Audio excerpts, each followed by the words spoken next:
Hello and welcome back, my friends. This is Hambbage, and here we go on another Hardcore Vanilla Minecraft play session. So glad you guys decided to drop by, and I hope you're enjoying the video content so far. Man, I'm having a good time with this world. Just really building out, and we're kind of moving into, break them up into phases, however you want. A new phase. We're gonna really start working some of the infrastructure type stuff when we build out those highways in the Nether. But I want to take just a quick break from that for this episode, and as we talked about, kind of revisit some other projects and stuff around. So expect a little bit of a variety here. We'll see what fun we can have and where that leads us. But for all you Beverly Hills folks, man, I don't even remember any of the names of the people. I never really got into 90210. It's definitely of my vintage, and where I guess if there was a premise to that show, I mean, other than young adult drama, it was Midwest kids go to California and adapt to this crazy world. So we said end of the last episode, as I recall, we said we were going to do two things. One, we were going to put these stupid bricks away, and two, we're going to go back over to the darkroom spawner and see if we can gather up. Oh, and one other thing we got to do. Just thought of it. See if we can gather up all the enchantments, the bow that we've already put on punch 2. So a few little odds and ends, and like I said, that's kind of going to be the just here today. But I just had recalled we have a whole bunch of gunpowder in here that we had gathered up the last time. Totally spaced that. We don't want to be carrying that around with us without a purpose. So we got this handy dandy gunpowder box. Let's use it. There we go. Much nicer. All right. Now we are back at it. So let's go over. We're going to grab the bow and see what other bow books we already have produced. Give me a tear. Aw. Oh, the tear. Yeah, so we'll go, we'll probably end up back at the lodge, because I think we're going to need to buy those books. I don't think we have them.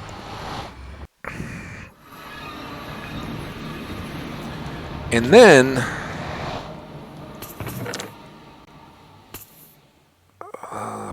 so we did get all the... Okay, great. We got all these. Affinity, Flame, Unbreaking 3, and we already had a Power 4 and a Punch on there. So, let's actually do this first. We haven't done it on this one yet, but what's a...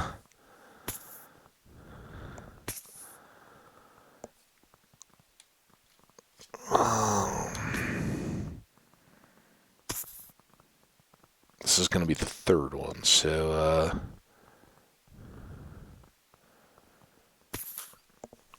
the triple tri-tip.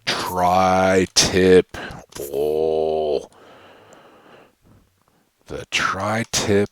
Is it tri-tip? Hang on. Go into the browser. I don't know if it's hyphenated. Tri-tip. 2 words. Okay.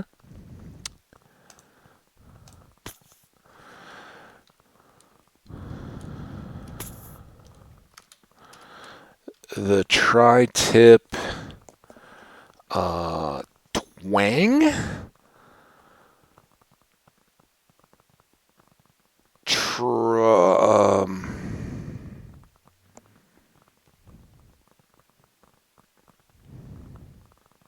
Terror. Tritip Terror. Yeah.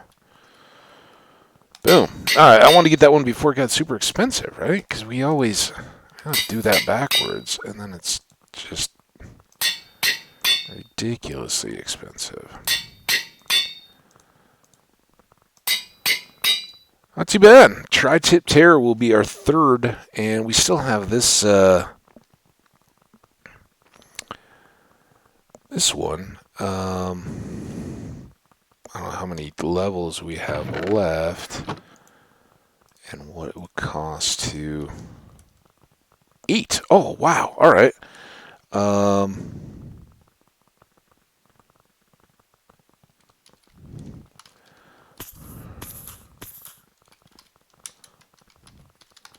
Skewering seconds. Right, skewer, poking, yeah, we got a bow and arrows. Second. Is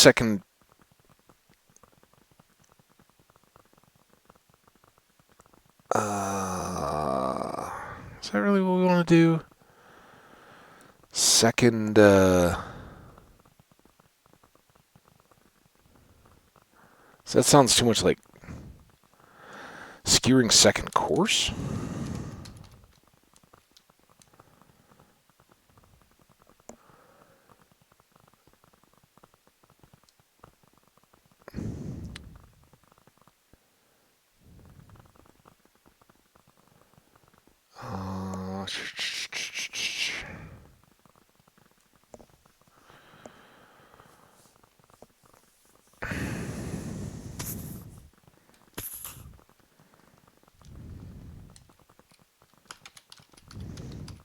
There we go. That's better. Boom. Well, awesome. I thought that was going to be up in the 30s or something. So good. We got all those. That was a big goal.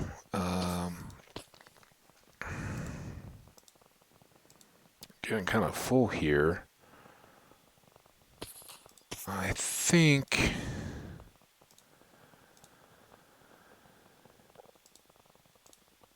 Therefore I am.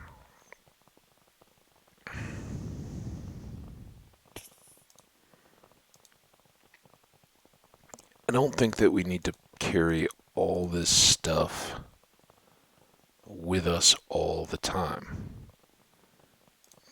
We haven't been using the fortune axe as much. I think we can, since we're not just, like grabbing stuff up to try to recover.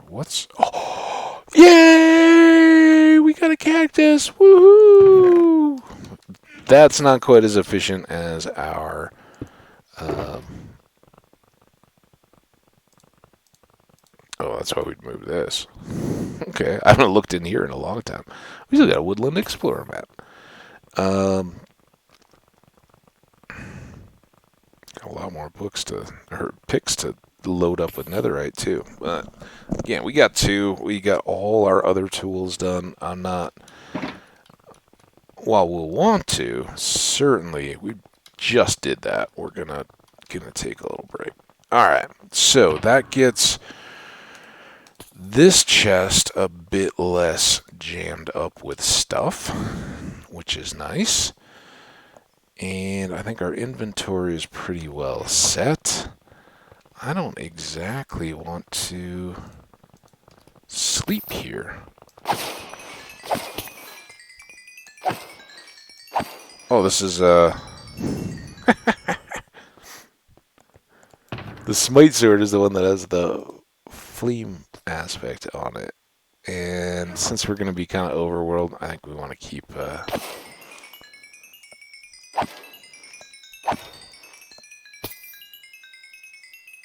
Good. We got a fully restored axe, pickaxe.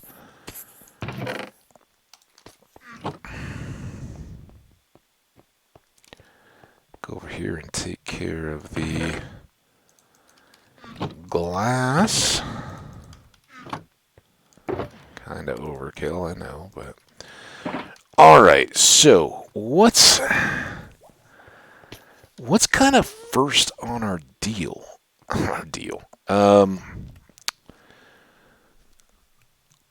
I know I'd rather get Between the two, these are kind of the two big projects we're currently looking at. One is the big tower to finish off our wall across the front of our fortress, and the other is our nether highway with the ice boats. So I'm kind of inclined towards getting the highway, just the highway to the Wither, you know, area set up first. I mean, that's just kind of fun to go hang out in every once in a while, and I think we'll continue to use it. We're certainly going to get closer to our Wither fight. Although, as I said, as much as I want to go do it right now, I'm going to try to hold off for quite a few episodes, really. And this is a good time while we're waiting for the sun to come up, because who knows where we're going to go. And I don't think I have a boat right here. Let's make a boat. Let's go from here. Let's make a couple boats while we're just chilling. So it's a good time to talk about it. So this is the last episode you guys are going to see from me in more or less my real time for a while. I am starting with this episode, and it is the Saturday of Memorial Day weekend. It is May 29th today. I'm going to start scheduling out, much as I've done with Dreadmore. I'm going to lay out a bunch of episodes, and I'll try to have them popping 2 times per day going forward for about the next 2 weeks. And the reason why is later this week, I'm going to head out. I'm actually going to get to go see my family, and I can't wait. It's been since the Christmas of 2019-20 when I last got to see all my family in person. And, obviously pandemic was the reason for that. I've got older adult parents, and I, as much as all of us, I think, did a really good job. Pats on our own backs for taking the pandemic seriously. We, as soon as it started to go, we all were very conscious of, distancing, staying pretty secure. Now, I'm younger. My parents, they did the whole get groceries delivered kind of deal. I don't know why I'm not sleeping here. We're gonna go. And do I have? No, I don't have. I should get my bed out right now, because we're gonna need that. Yeah, let's sleep, because we'll have a whole bunch of random bed placements, and I don't think we're going to the end immediately. So, yeah, anyway, it's been a long time, like 18 months since I've gotten to see any of my family in person, and that's, it's tough for a number of reasons. It's not the toughest thing, and, I understand a lot of folks with, like, young grandkids and stuff like that, you got to make allowances for those. And my sister and her family, my niece and nephew are teenagers now. They're that's why when you have young grandkids and family, kids, nieces and nephews, all that kind of stuff, you got to kind of risk it to see, because those years, they're developing so fast, and they're missing out if they don't see their cousins for a year, whatever. Everybody's grown up. You hardly remember each other when you're done. As adults, you can be a little more sensitive of that, and I was like, look, I'm not going to fly. Even driving out to see folks carries a risk when we were at the height of the pandemic of just stopping, having to go in, use public restrooms, get gas, all that kind of stuff. It's just more exposure, and you're bringing a whole different culture of that kind of stuff. And my folks were very much isolated for most of this. They did a few. They live in a neighborhood of, it's not like controlled or anything like that, but it is like a senior living community with a residents association and all that kind of stuff. So it's pretty much designed to be single family homes, but of retirement type age. And within that, they did a few, like, backyard happy hours and stuff like that over the course of the 2020 summer, but not a whole lot. They were pretty well isolated. Most of their, they did the grocery deliveries, got some food and all that kind of stuff takeout wise, but they didn't do a lot of entertainment or things for entertainment. They certainly didn't do any entertaining, and it was really until late in the summer that my sister and her kids and her husband and the dogs, I think, and everybody came up and met them about halfway between the two at a park or something. I think they ordered pizzas to be ready and shared those in a park where they could all be socially distanced. And again, just taking things seriously, being very smart. And that, if I'm in my mid 40s, my folks are up in the danger area, so they were doing all the right things, and it seemingly, knock on wood, has worked. Where are the icebergs? I didn't want to do the icebergs right by me, but I remember there was that flipped over ship in the middle of a bunch of ice. We're still going that way, right? I hope. Anyway, we'll find it. So when even when they were, my sister and their family got to see my folks a few times where they'd kind of be careful, but, there was no staying at Grandma and Grandpa's or anything like that recently, and that's been tough on all of us. We don't like it. We've done the Zooms that like everybody has, and so that's been a blessing, being able to keep in touch like that, but it's really not quite the same deal. But as I do that, I want to keep up a steady stream of content. So starting with this video, when I get done with this one, I'm going to set it up. When it uploads, it will be scheduled, and all the others will, just like with Dreadmore. And we are going to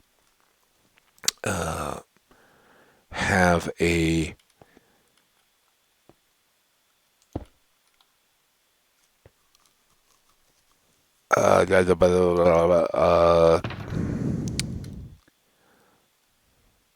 man, I don't know why I can't.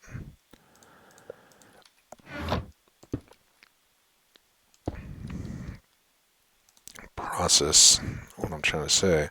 We're going to have a schedule much like Dreadmore was, where we do it with Dreadmore. When I was first getting started, I just I played for a day and had a bunch of hour-long episodes, I think they were, and just let them, one a day, they would pop at the same time every day. And I'm going to do the same thing with Minecraft for the next couple weeks. A couple times a day, I'm going to just let things run and see. Well, not see. I mean, I know they'll be out there if you guys care to watch them. You can. There'll be no uncertainty about it. That's just kind of what it is.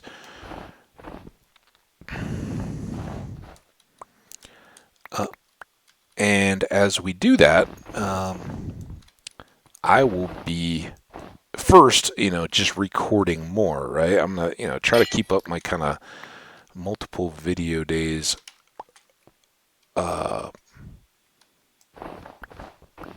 through this weekend, with the holiday weekend. I think I'm gonna get a bunch because the weather it got nicer again after last video. I said, oh, it looks like it, we may already be into the bad weather, and it kind of improved. It got back to a partly cloudy instead of just being totally overcast. So I was able to enjoy that for a little bit here today, kind of as a bonus. I thought once we switched, we were done, but it doesn't seem to be the case. So, despite that, it is supposed to be fairly damp and cool and dark all this weekend. So I don't think it's going to quite be the temptation to be outside that it will still be. I'll still rain doesn't slow me down too much. I'll still get out and enjoy it, but maybe not quite as much as I might have if it was 75, 80 degrees and sunny the whole time. So I hope to bank up a lot of videos in that time. And then through the beginning of the week, as I'm kind of preparing to travel, I will put up a bunch more. And then I will go. I will have a blast and get back here. Oh man, like I don't know, week and a half from now. Depending, it's all pretty loose. I am driving, not flying. I'm still not wild about the whole airline deal. I love to fly. I'm so the Southwest is 95% of what I fly these days, and I'll pay the little bit extra to get a early in the line, whatever, like the beginning of the B section if you guys have flown Southwest, just so I can get a window, because I love it flying. I consider it like you're paying less than you would to like go to Disneyland or an amusement park or something like that, and you're getting the most legitimate ride in the world. It's not well, for some people I know it's the stomach churning kind of stuff, but you're not getting like the forces as much. Takeoff and landing, you kind of get pushed back in your seat a little bit, but no biggie there. But you get to fly. I mean, just stop and think about that. And think about that, until the rights in, about 118 years ago? Check my math on that. I'm not real sure of their date. But, first in flight and Kitty Hawk powered air flight. That was only, there are probably just recently people that died that had been born at that same time. That's a human lifetime. And now look, now we go to the stars, right? But as individual people, we can go shell out the same amount of money that you pay to go to Disney, probably a lot less if you fly on things like Southwest, like me, or JetBlue, or any of those. But you get to fly through the air from, state to state, impossible distances in the human consciousness, for most of the last 1,000, all of our existence up until the last 100 years. That wasn't even, you looked up at, birds flying and wondered, that's the realm of the gods, right? And yeah, balloon flight had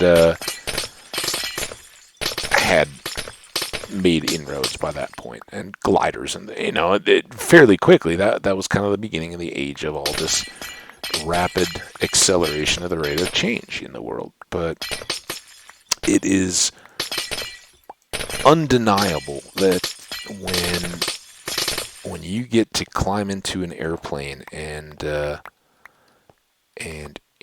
complain about having to be checked for luggage and all that kind of stuff, that you are doing something that most of humanity couldn't even dream of doing, as a customer. That was just as unreachable as the depths of the ocean, right? It just wasn't possible. So I think it's amazing, and I kind of wish I had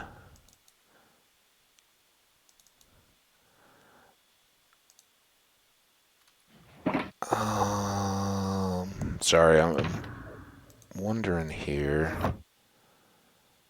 Of course we don't. Is there a tree in it? No trees.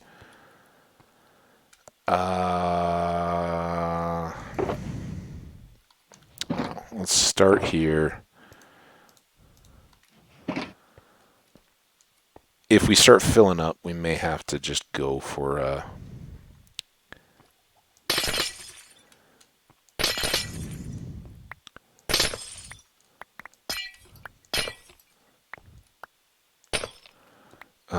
tree and get a crafting table. What I'm, much like coal or anything else, transport is a lot easier when when you just compact everything. Now this is kind of silly, and I fully appreciate that.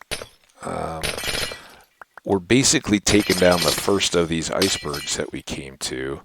It's just, I like to do one just to kind of let you guys all see, hey, this is what it takes. This is how much efficiency, or how much durability you use out of the picks, all that stuff. And this is what these icebergs that often you just boat by and don't really, they look pretty, they kind of get in your way with the boat, but that's cool, they're fun. But what's all inside that? What are the different types of ice? How much, and if and where is there any blue? All that good stuff. So we'll kind of do that. Then we'll probably switch and just do diving to try to locate and carve just the blue ice out of the bottoms of other. I guess I don't want to too much do these. I'd kind of like to just keep the steps available and work around. Some of these are holes and it's kind of like the basalt, right? It can be a little perilous because all of a sudden you find yourself deep in a little ice hole that you can't get back out of. And there's the slidiness. You definitely keep moving, like here's finger on, off. So you do slide a little ways after, which is fun. I grew up with that in the winter. That was like bus ride. I've talked about it before. I think waiting for the school bus fun was, making these little like toboggan runs that you would ride in your boots. And, it was just the snowplow bank that you were messing around in, but it was steep enough that you could kind of, make a little scoot thing. It would only be, at most like 5 feet long, but yeah, and you'd see how well you could hold your feet through the whatever twists and turns you could manage in it. Good times.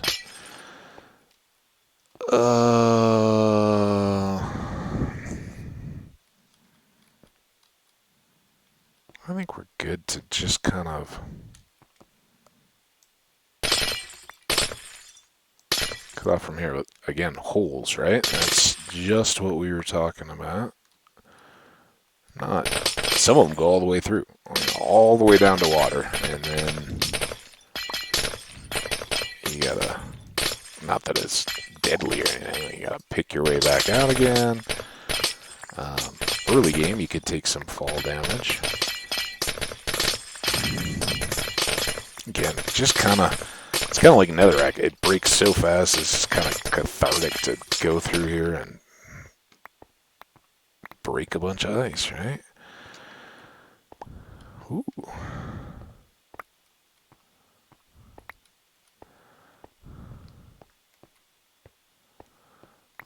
Let's take a little plunge here. So here, down below, you can kind of see, this is the difference in the ice. So this stuff, which it takes longer to break if you're floating downward, not standing on something. This is the goods, I believe. I think this is all blue.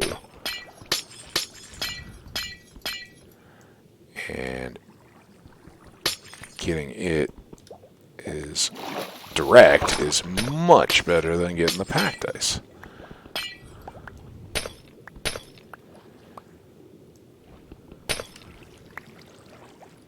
Because even with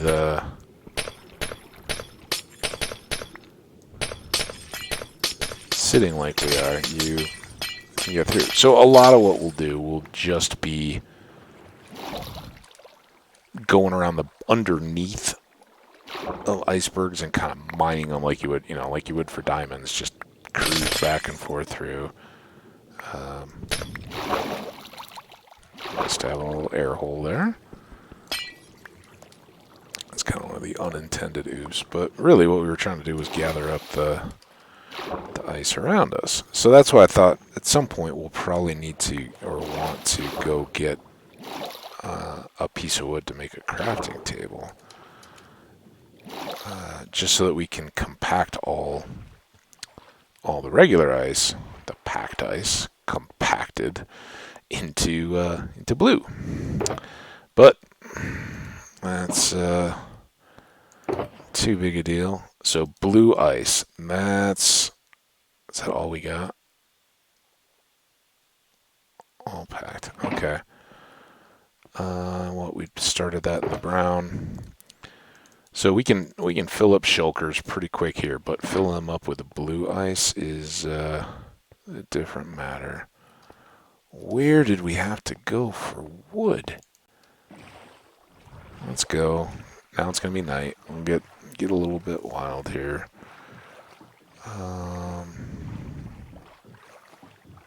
We are heading south now, right? Yes. Good. I didn't realize this was quite as massive, but in just taking down one big one, we should have plenty for our initial project for sure. A lot more than we really need. I think there was a village up this way. Yeah, we don't need much. Any tree will do.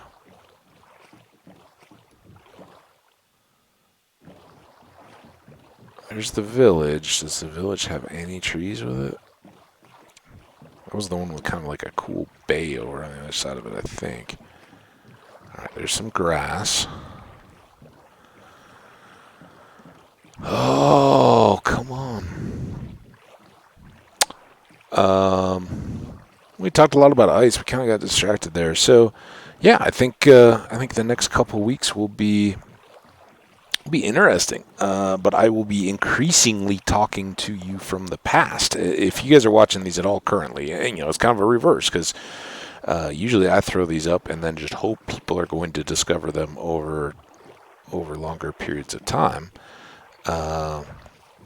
It's certainly nobody's just sitting there waiting for them to pop, and no, we're back to punching trees, basically. What do you think is the second fastest tool to take down a tree? I don't think it matters too much, unfortunately. We're probably going to get back there and find that we had a whole stack of logs or something in the box, and I was just like, oh, well, it wasn't a crafting table, so I didn't pull it out. This is a bit of a waste of time, but we'll have a few pieces of wood. Like I said, really, it's just all about making the blue ice out of the packed. Whoa. It's a good shovel when it does what it's supposed to. And in fact, let's not carry that around. Not carry that around. Okay. Now, back to the boat. It's a nice little lake. It kind of mirrors the harbor over on the other side, if that's the same village I'm thinking of. Where's your boat? Very, very, very, very, very good. Now we can mash up our ice. But yeah, it'll be interesting because, so often I'm talking and hoping, some point, weeks, months, or years down the road, people are watching that video and going, "Oh man, I remember Memorial Day back then." But I don't. At least this time, the posting will be slipping further and further from when I'm actually recording it. So it'll be going out in the future, and that's a little different. Oh, look at all that blue ice. That's nice. So we get that opportunity to bank up, and I don't know if in the coming episodes we'll get as far as laying out or completing that whole ice highway. I'd like to get at least enough as kind of proof of concept for you guys. Those of you who may not have seen them work in the past, get it functional. But as far as all the decoration and all that, that may be a bit ambitious, because I don't plan to do just nonstop. I want to keep up the same pattern of, mixing up some adventure, some fun. But we've done a lot of combat, a lot of getting the skulls and all that kind of stuff recently. So we're due for a bit of a... But you didn't expect to be on fire over here. Yeah, due for a bit of productivity, things that we can show off in our thumbnail shots that will be more substantial. So let's... Oh, I didn't have a whole stack of wood. Well, that's wild. I guess I must have used it at some point and I've forgotten to resupply. That's all right. This is our little ice camp. So now we can not use snow.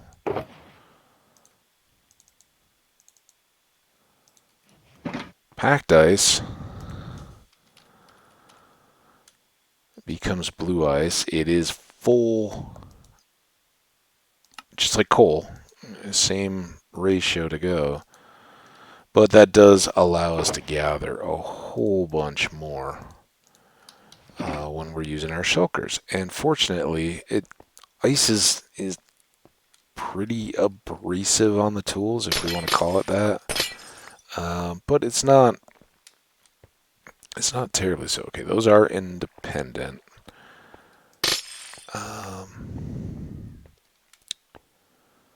I think to start, let's go back up again. And we're going to kind of try to work across this line. So we got good steps up. So let's...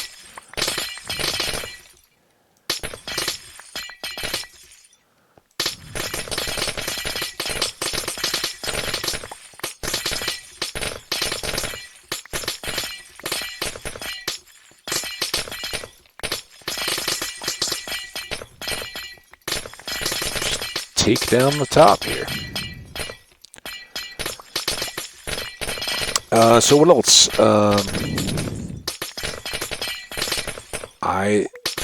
Like I said, I'm gonna be in gearing up mode for a road trip. Well, I guess I can say to the great state of Iowa. That is where my sister and brother-in-law and niece and nephew live. I won't tell you where in Iowa, but that's where I'm getting to. And being in Colorado, that means a whole lot of Nebraska between me and them. And I will be really. I love driving. I love road trips and all that. And I don't mind them at all alone. But there are risks to that. You got to be smart because. Particularly when you're young and you think you're invincible. I personally know all too well that driving exhausted is a big deal. I had a pretty serious... Fortunately, it was just my car, and it was... I was in no way injured. I just got, a slight bit of bruising on it, but I had a pretty serious car accident from nodding off on a long road trip like that. And it was, I can still remember that feeling. And, that's one that when you see it in the movies and stuff, you think like, oh man, nobody does. I would never do that. It was exactly like I've seen it portrayed. I was driving from the Midwest out back to Colorado, and I was young and I hadn't been drinking because I knew I had a road trip, but I'd been out with friends at a club or bar or something until like closing time the night before, and it was young, foolish romance kind of stuff. There was this girl back in the Midwest that I'd known growing up.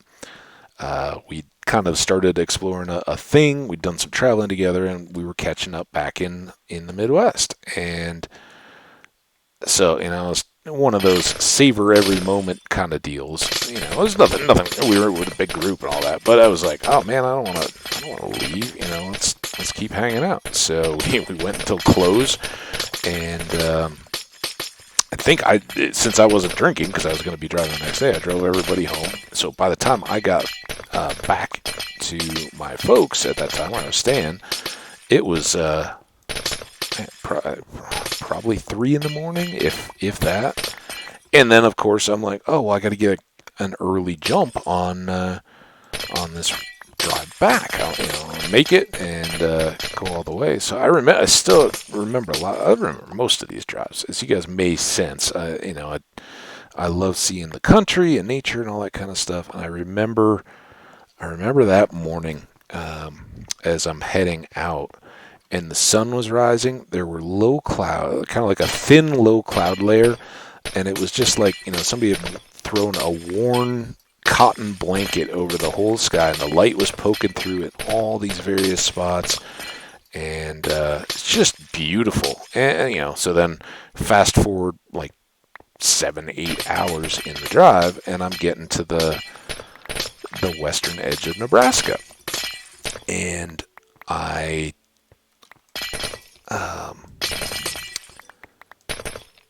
knew I was due for a break. I was like getting down. I think I was swilling the last of one of the bottle, like what are they, a liter of Mountain Dew, whatever they were back then, 20 ounces or whatever. And kind of like, okay, that's running out. I need to go to the bathroom, and I really need to get out and walk around a little bit. Even then, I was like, it just sitting for that long in a car it's no good for anybody. Everybody knows long road trip. Oh man, I've been too stiff, too still all the time, which should be a reminder for all of us that play games. Don't do that to yourself intentionally. But anyway, I'd been going for hours. Hadn't had a whole lot of sleep, and I start to feel tired. Literally feeling like, oh man, doing the old rub the eyes thing and everything. Like, man, this is going pretty quick. And as I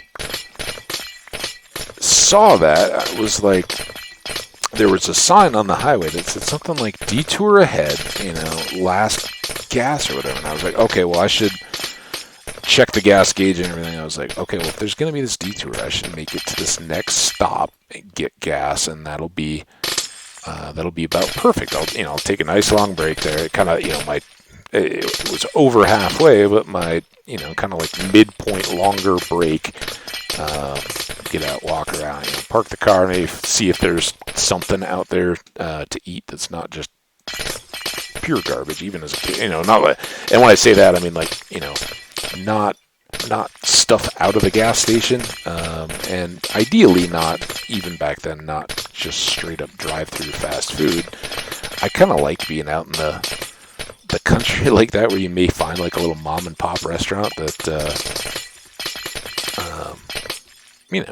not many people are going to know about. And small towns like that are pretty good, for not just having the chains that we all get saturated with so much of the time here in the States. So that was my plan, and I could feel the head like nodding, and I remember cranking the window for a bit, and then I closed it and I blasted the AC, and I'm just like, doing the like face slap thing and everything, like, just a little bit further, you're gonna be all right, let's go. And then the next thing I knew was the change of texture from highway road to first dirt, and then the soft pitch dirt, and then grass in the median. And I had dozed off. I don't know how long, but the road had curved. Amazingly for Nebraska, but for those that don't know, like the Kansas I-70 drive across Kansas is the flat, no turn, straight drive that everybody thinks of as highway across the plains. The Nebraska drive is actually pretty varied because it follows the course of the Platte River, or for much of it, and that part really stays nice and varied. There's lots of little towns along there, and the railroad, whichever one it is there, um, runs alongside. So you get trees, you get towns. It's actually pretty nice. Let's just keep using brown here for the odds and ends. So that was the point where the road curved. And again, I don't know if it was just a second, or if it was an ill-timed second, or if it was longer than that. But immediately now I'm wide awake because I jerked awake and adrenaline coursed through me like you wouldn't believe. And as the road continued through this bend, I was aimed to pop up the opposite side of the median into oncoming traffic on the interstate. And there was as you can imagine, there, of course, was a big old truck bearing down on me. Not cool. And fortunately, and I will always be a fan of Honda Accords, the coupe, for those of you guys, the two-door version. I had just put on new Yokohama tires, and I will always endorse them as well. They held on the grass. I couldn't correct, I couldn't stop because your tires are designed to grip on asphalt, not on grass. So there was no stopping going at, highway speed. And I had to, rather than going back up into the oncoming lane, I turned into the median. And now I'm running sort of parallel with the highway. I had enough time. Let's see, where are we here?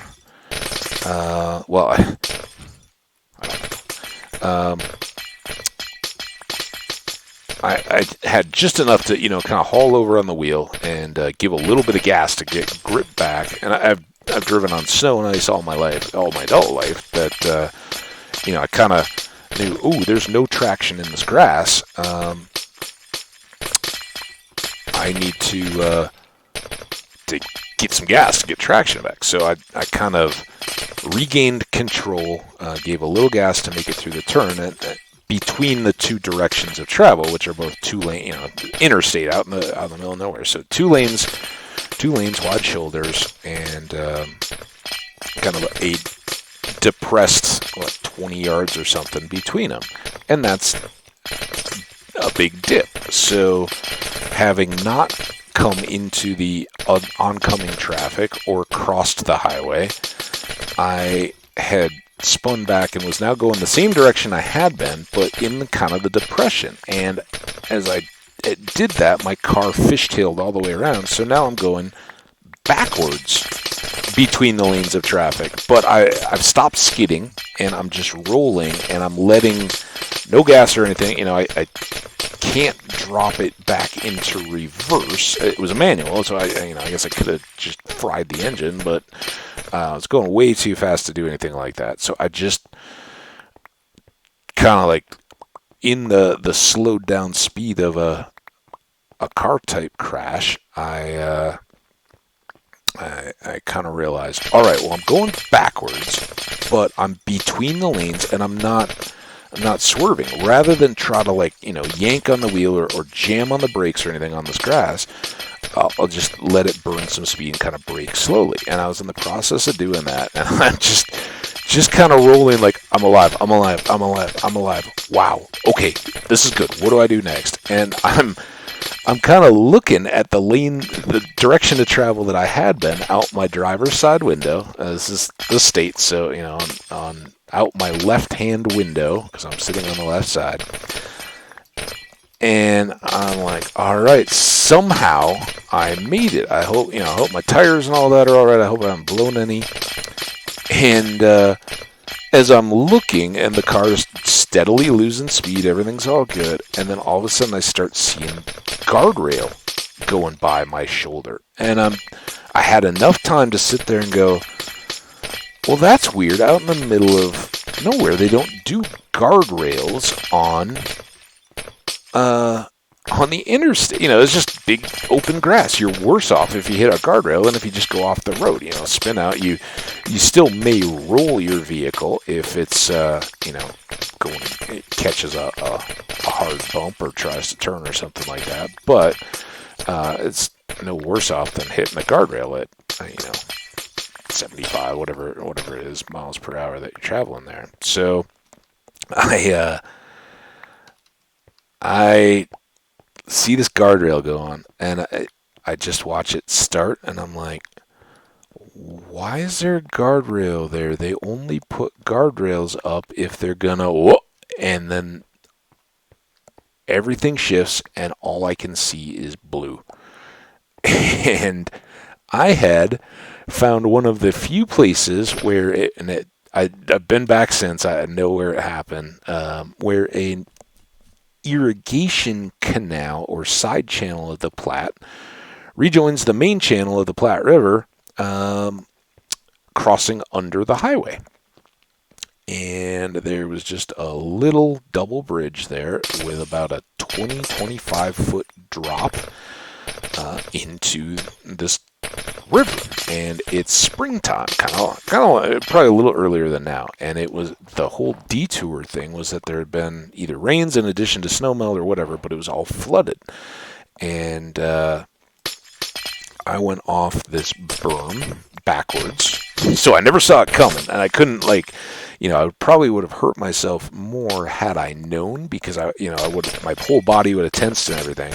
Instead, I never saw it coming, and my car did a backwards pike off this berm and landed with the front wheels just on the edge and the hood sticking up out of the water. And this is how I knew my window. I'd closed up my windows after blasting the AC. I was sitting there, and I'm still alive. What? I'm sure there was loads and loads and loads of profanity coming out of me, if I even could speak at that point. I don't know, but I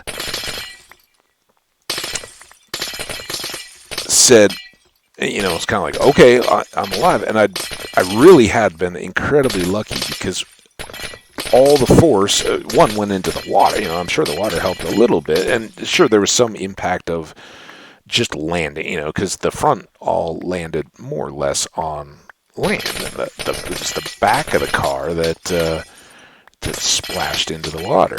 And hit... I think it was this same Memorial Day weekend, which makes it ironic. That comes into the story. Man, speaking of which, hang on. How are we doing here? 52. All right, we'll try to get to a good breaking point in the story, and then although you guys have heard that I put a car backwards into a river off about a 25-foot drop, in the middle of an interstate in the middle of Nebraska. And so I'm sitting there and kind of doing the whole, I'm still alive, this is good, am I hurt? No, and I wasn't, because I'd been sitting, in the driver's seat, and all of the impact was kind of backwards into it. So I just, took a hard shot back into the cushioning of the seat. And I think one of the backs of one of my legs kind of just hit harder on my foot, sliding off the pedal or whatever, dropped back into the floor. That was about the only thing. And then, eventually my back and my neck and all felt a little sore for the next couple of days. But I was fine, more or less. So I kind of am doing the self-evaluation. Did I break anything? Am I still here? What's going on? And decide, that's okay. About the time that the back of the car starts to swing, and I realize that water is coming up inside the car. I kind of knew, all right, I landed, but I didn't really understand my full predicament at that point. And it's funny to me to this day. At some point in elementary school, there was a a film strip or something that we watched. It was a video or whatever that was like, probably State Patrol or Safety Board, National Safety Board or something. But it wasn't like driver's ed. This was predated all that. And it was, what do you do if your car goes through a lake or through frozen ice? And my family aren't ice fishing people. It's kind of a novelty and stuff, but we don't drive out on ice a whole lot. And you hear enough stories of people losing snowmobiles and cars and all that kind of stuff through thin ice. If you grow up anywhere where a lot of that is common, and snowmobiling and ice fishing and all that are widespread activities, you kind of know that, okay, yeah, it's cool and there's a lot of stuff and you can do it very, very safely, but there is a risk. And so I'd seen this and I knew that that if your car went in the water, you couldn't get the doors open. And so I never even tried that. But if the water or the engine and the power and all went out, then you would have to break a window or let the car completely fill to get the doors open to get out. So the first panicked moves that I made in realizing my situation were to open first my driver's side window, and the water's literally, you can think you're in a car, right? The open window is kind of right about your elbow height or around there, and there's water literally like lapping right outside that, kind of my head level. And I'm like, oh, this is not good. So the next thing I did, because I'm expecting that the battery and the electronics are going to done at any point here, right? Where I'm sitting in water. So I opened the sunroof, and I was like, I don't want to get out in that nasty looking, it's like a river. You'd think it's not a massive river, but it's a full on creek, right? You definitely go swimming in it. I'm like, man, I don't want to get into that. So I next move, hit the sunroof. Now I know I can escape, and then I'm like, all of a sudden my foot is wet because now the water has started coming up from the back through my trunk and everything and up towards my feet.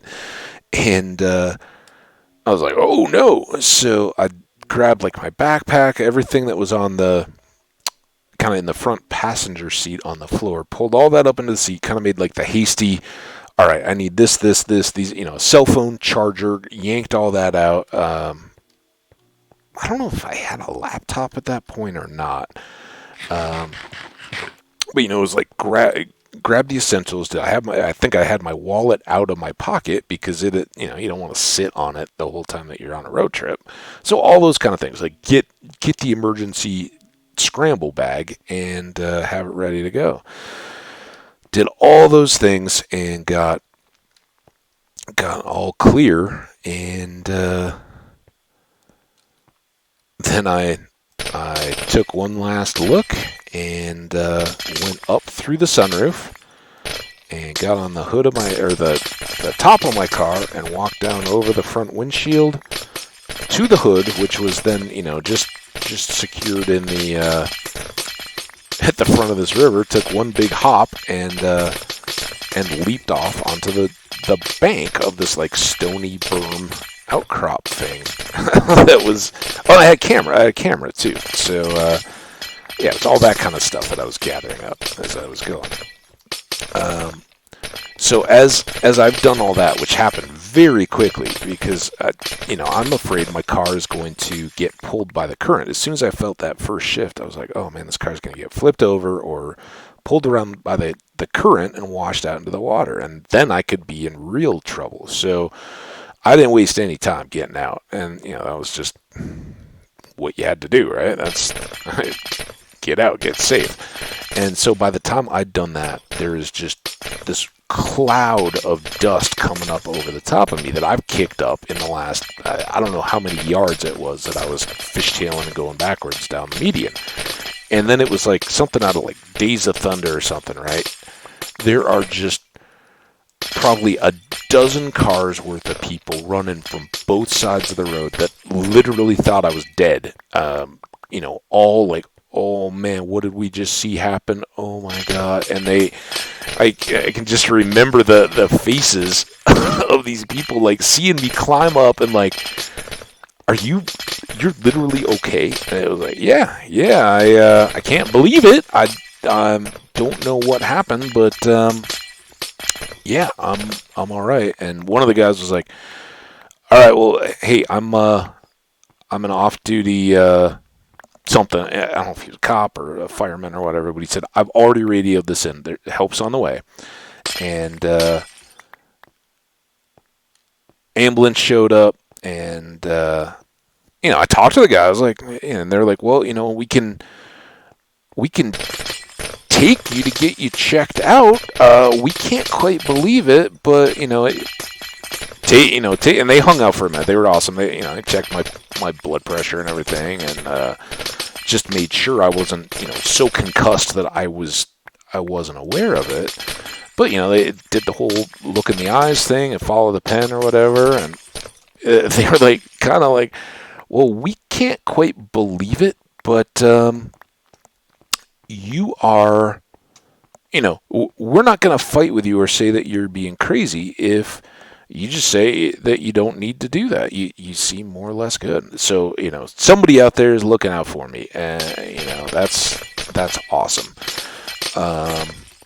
But I then had a very awkward, like, hour or so where, everybody's kind of like, okay, well, you're good. Well, we got a tow truck on the way that's coming.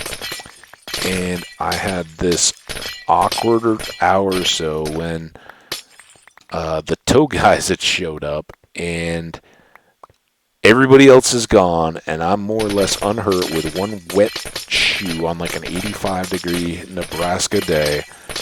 And I have to sit there as this father and son tow guy arranged to pull my wrecked car out of the river. And the younger of the two had to like get in to secure all the chains and everything under the tires, so he's like soaked in this nasty water I didn't want to touch, and I'm sitting there like mostly dry.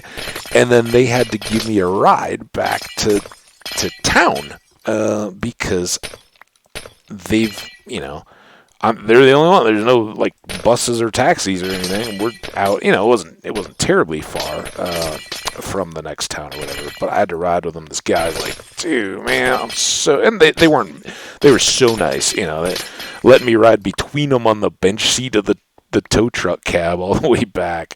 But they got me there, and they said, hey, here's where your car's going. It'll be secure in our lot when you get insurance and in contact with insurance and all that. Then we can set up that you can come and they can do the assessment of it, and you can get all your stuff, all that. Well, that may be the breaking point, because the rest is just mop up. But it's kind of comical. I think I can do it here in like a minute. So being what I believe is Memorial Day weekend at this point, this is years and years ago, I got set up in a hotel along the interstate. It was very nice. They let me use their laundry because everything in my like luggage bag was soaked, and I'd pulled that out. But this had been like early spring, I guess, Memorial Day, so it had been spring-like weather, and I don't know if I was bringing it back or had just brought it out to make use of it, but I had both golf clubs and hockey gear in the trunk of my car. Well, what tells you I was, mid-20s, just stupid, like, okay, whatever, pick a sport and go with it for this trip. Anyway, I had both full golf bag, full hockey bag in the back of my car, and it's now in impound. So it took like 2 days with the holiday that I'm just sitting in this hotel in Nebraska, not uncomfortably at all. nice hotel. And um, I'm sure watched a lot of movies and stuff like that. Uh, this was in cell phone time, so I had talking with friends. One of my buddies is like, "Oh, well, I'm actually doing a road trip. I'm down in Kansas." He was crossing Kansas on I-70. He's like, "Do you want me to come up?" And I'm like, "What are you gonna do, man? I gotta stay." I'd called the insurance people, and they're like, "Oh, we'll get a guy out there, but it's gonna be whatever after the holiday." And so I had to wait on them to get access to the car to get back all my stuff. And so it was a couple days of waiting, and then I ended up taking a Greyhound, because they had a Greyhound depot in this town, back to Denver. And there I am. I've washed all my clothes, so I'm pretty good in that regard. But I've got like just submerged hockey. Think hockey bag, right? Smell not good if anybody's ever experienced them. Then consider that it got submerged and then sat closed in the trunk of a car for the next 3 days in the sun. And yeah, it was awful. So I was like, just instant decision. Like, all right, well, most of the pads and stuff, I'm never gonna touch again. But I wanted my skates, and like maybe my gloves or something like that. I was like, well, most of the stuff gets soaked, but still, I've only got so much. But golf clubs and all that I took. So here I am. I finally meet up with the guy. They're like, yeah, this is totaled. You're right. And and the guy was awesome. He came out in his insurance vehicle, whatever, and he was like, hey, I'll pick you up at your hotel. I'll take you out to this impound lot. You can see the vehicle. You can get anything else out. And he was laughing. I think he got more than he bargained for, because he's like, oh man, that is a smell. As like I put it all in the back of his. It was kind of like an SUV thing, but it wasn't like distinct back from car. And he's like, oh yeah, you got quite a something there. So I ended up pitching a lot of it. But insurance handled it, and I ended up getting the car replaced. And thank God, nobody else was involved. I didn't cross into that oncoming traffic. At which point, my story and unfortunately somebody else's might have ended right there, but it didn't.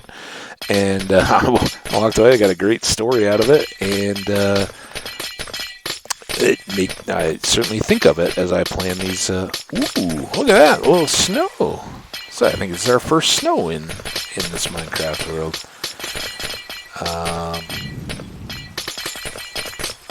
We'll finish this, load our pockets here, and go back down. We may already be. Nope, not quite. We'll go pack this, wrap up this episode. I don't think we went too terribly over. And come back shortly. But that was the story. But as probably most metropolitan areas, the Denver Greyhound bus depot is not the nicest part of town. There's a lot of folks that are in hard times. It's not their fault, but there's some of them may choose to do that kind of thing. But a lot of like homeless type people hanging out down there, and I'd reached out and said, hey, I'm coming in. Can you come pick me up at the bus station? This is when my bus gets in or whatever. And I just remember I was like, I'm definitely with my element here on the bus ride back. It was a special experience. And then standing outside, right? I'm this guy with like soaked luggage, a set of golf clubs, like, wearing the same clothes that I've been wearing for days, and have laundered at least, but they're looking a little tired. I'm looking bedraggled and out of it, and standing on the corner outside the bus depot with a set of golf clubs and like, a duffel bag kind of thing, of which I, anything that was old clothes and all that, all tossed immediately. Like, get out. All right. Anyway, I made it back. It was a funny story, and it does definitely affect my plans to drive. I just now make much more aware And try to remind other people that are making road trips. Take that seriously. Take breaks. And when I talk about breaks here, it's the same deal. Give your mind a chance to reset and reacquaint. And when you're looking at your body, make sure that you're getting out. Move your legs. Get the blood flowing again through your extremities and all that, because it doesn't when you're just sedentary. That's how our bodies are designed to work. But anyway, I hope you enjoyed my little memory of crazy car flight backwards, and I hope you appreciate these episodes as they come. So this one will be, I think, at 8 p.m. tonight, the 29th, and then from there we're gonna Mountain Time. We're gonna go 8 a.m., 8 p.m., 8 a.m., 8 p.m., and just rack up the episodes and load them up from there. So. This is the first of what I hope are many, and by the time we complete these series, and I'm kind of posting them up this time, allocation covering my little vacation bit, I hope we've made a whole lot of progress in the world, but this is the first step. So you guys take care of yourselves, and if that was any instruction, while you may not run off the road while playing a video game or watching a video, do take the chance to stop and stretch your legs, get up, move around. I'm going to do that right now. Hope you do the same. And we'll see you right back here for the next episode. And until then, take care of yourselves and others, and stay awesome. Hit that like or leave a comment if you've got, fun summer road trip plans coming up, or have had similar harrowing experiences, or if you're a tow truck driver and have had the misfortune of having to yank a car out of a median and then ride back with the driver, and you happen to see this, definitely leave that comment. I'll know if you tell me where it happened, what it was. I still have all those details. But anyway, you guys are awesome. Thanks so much for tuning in, listening along, and we'll see you next time. Bye-bye.